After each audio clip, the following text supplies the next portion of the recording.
Do you know that Nigerian girls are not as bad as people portray them to be? No, they are not. Nigerian girls have suffered a lot. They've suffered. The kind of abuse, the kind of rape, maltreatments that they're passing through in Nigeria, unreported.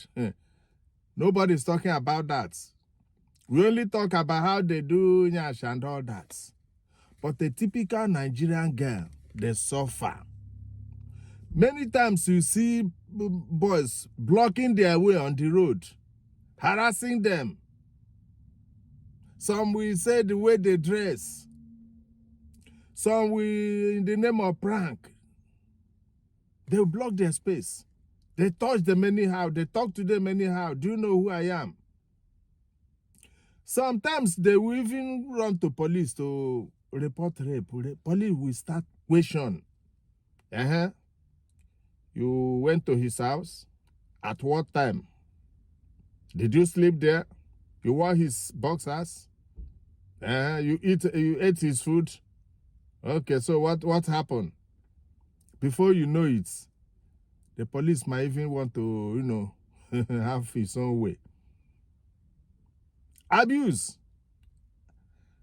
They go to school, lecturers. Before they give the mark they want to do. They go to hospital, all these new doctors.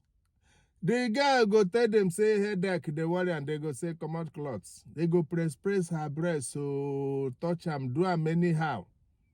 Now who you go report to? They are being oppressed from all angles, all quarters.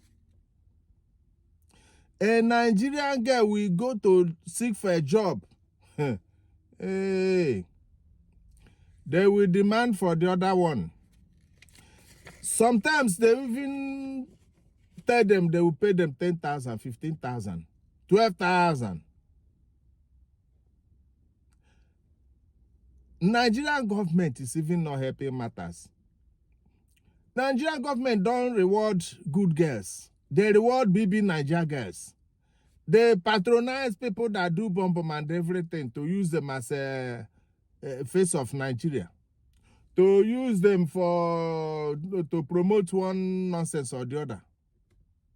The good girls that are struggling to become good, are they being encouraged?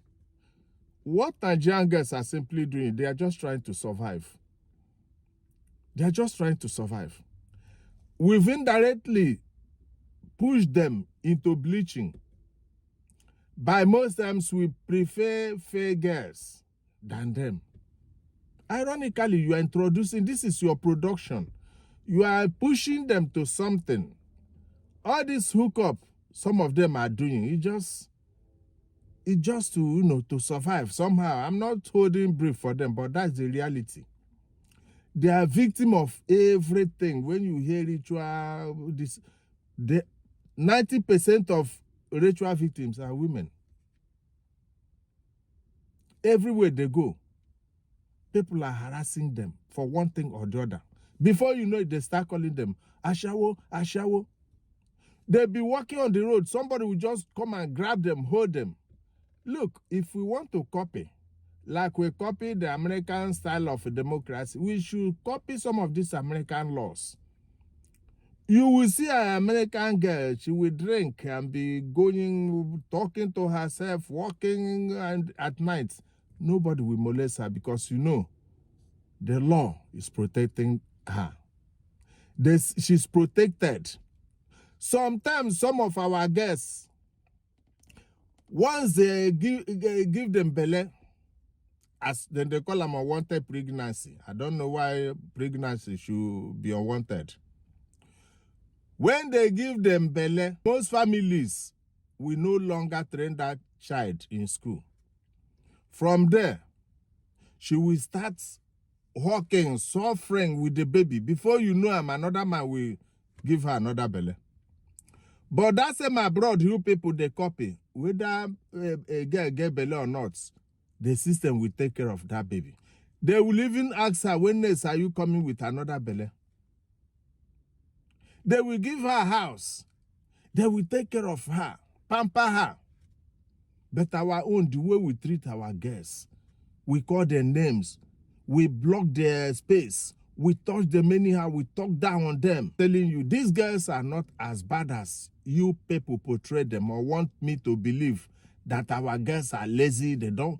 A lot of them want to do something, but the society is not really encouraging them, or the environment is not encouraging them at all.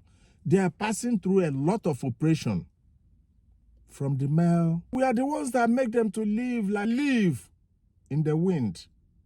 That's why you see pressure on their side. Most of the girls, our celebrities, are the ones introducing all this, doing bomb, introducing one kind of thing or the other, putting pressure on all these girls. Government is not encouraging good ones. I mean, correct good girls. The system doesn't want, we want the best, the worst of all. That's the type we promote. So it's time we start taking care of our girls.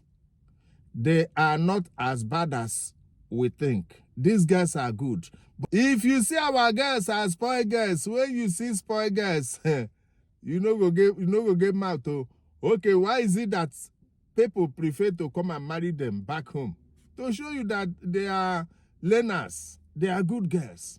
It's just the system that put them into some of those things that they're doing. Because they have to survive first as individual, as a human being. Sometimes the pressure is from home. Don't you see Ponogene? She's the one taking care of the house. Don't you see Adhako? Don't you see Ayomi Dele? And so on. That is how we keep on pressurizing them. Before you know it, these guys will start thinking of something else. The system is against them somehow. The school system, even in the church, when they go for prayers, most pastors take advantage of them, because that one is, once they hear, you know, there are powers. When a pastor, a man of God, has power, because he or she is claiming to be, dealing with a divine who is coming from the Lord. And most times they take advantage of that, to collaborate the girls. The doctors are taking their own advantage. Everybody is just, the professors, lecturers, they are taking their own advantage over them. The bully ones, the boys, the court boys, the hard guys, they are taking undue advantage over these girls. Even the security system, some of them, they bully them, they use force to force them to have them as a girlfriend. So please, let's take care of our girls. These girls are not as bad as we think. No time.